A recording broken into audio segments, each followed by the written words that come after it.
Ben Chris, on vient d'apprendre des bonnes. Moi, je savais qu'il y avait des présidents de pays lointains. On n'aimera pas là, les pays pour pas faire de merdier. Mais je veux dire, dans le bout de l'Orient, disons, ok, dans l'Orient. C'est dans ce coin-là, mais il y a l'Arabie, il y a les Indes, hein, bon. Vous avez des jet-sets. Vous avez des rassemblements de pays. Ils appellent ça le G20. Des fois, c'est le G7. Là, c'est rendu qu'ils vont passer tous les numéros. Évidemment, ces grands présidents de pays viennent, si ça se fait aux États-Unis, ils se rassemblent tous aux États-Unis, comme ils se rassemblent ici des fois au Canada. Mais là, tabarnak, croyez-le ou pas, vous savez qu'il y a des présidents qui sont des vrais esclavagistes, qui prennent leurs citoyens ou leurs contribuables comme des esclaves. Esclavalistes. Alors, évidemment, ces hosties de trucs sont présidents de ce pays-là. Ils sont dans la magouille par-dessus la tête, sont milliardaires, et la pauvreté règne là-bas comme jamais, jamais, jamais elle va régner. Et ça, c'est pas d'aujourd'hui. Pour finir le plat, bien souvent, ces présidents-là sont propriétaires de leurs journaux. Hein? Les journaux qui publient. Évidemment, peuvent raconter ce qu'ils veulent, peuvent prendre des photos qu'ils veulent. Mais croyez-le ou pas, il y a un président, lors d'une grande réunion de grands présidents dans le monde, sont sur un tapis rouge à la rentrée. Vous avez évidemment le président des États-Unis, et etc., qui se suivent, peut-être pas un en arrière de l'autre, mais en V, mettons, en genre de V. Okay? Évidemment, il y a toute une petite distance entre les autres. Mais croyez-le pas, il y a un président qui a enlevé la tête, sur la photo évidemment, du président des États-Unis, et a mis la sienne pour faire croire à son peuple que c'était lui le plus important de la cérémonie. À collier, c'était hein? Pour pouvoir plus manipuler leurs, évidemment, et contribuables citoyens dans leur pays. Allez, imaginez-vous donc, allez prendre une photo, puis de la truquer pour pouvoir, hey, regarde notre président, qui est le premier en avant.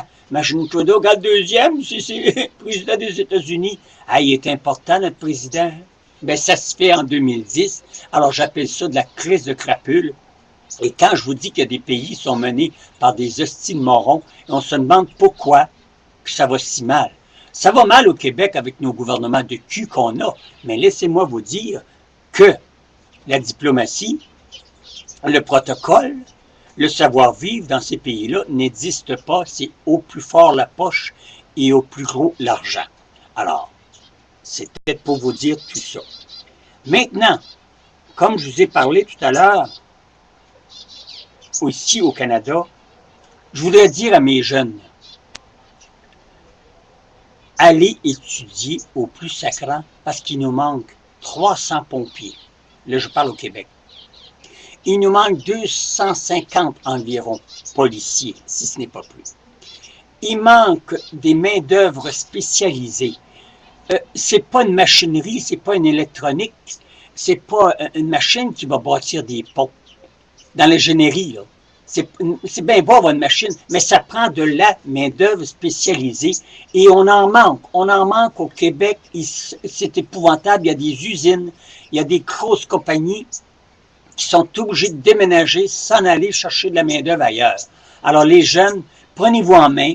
Je sais que c'est pas drôle.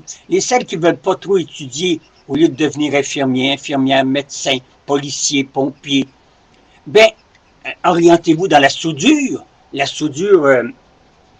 ornementaux, comme pour faire des ponts ou quoi que ce soit. Il y a beaucoup de métiers qui est demandé parce que les gros camions que vous voyez dans les mines, est-ce que c'est vous et moi qui peuvent mener ça?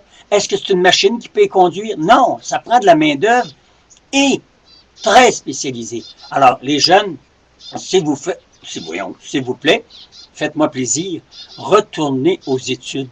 Faites pas des morons comme les vieux qui sont aujourd'hui, qui ont travaillé dur de nos mains. Mais dans ce temps-là, l'instruction n'était pas une nécessité. Aujourd'hui, ça prend une instruction, une spécialisation et les manufactures ou les firmes ou les corps de métier respectables en demandent, mais il n'y a pas, on ne peut pas suffire justement à la demande.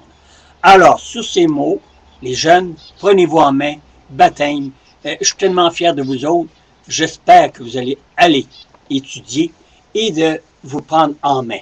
Maintenant, je vous souhaite une belle fin de semaine. Je vous reviens samedi et dimanche s'il y a évidemment des choses très importantes. Sinon, passez un beau week-end, que ce soit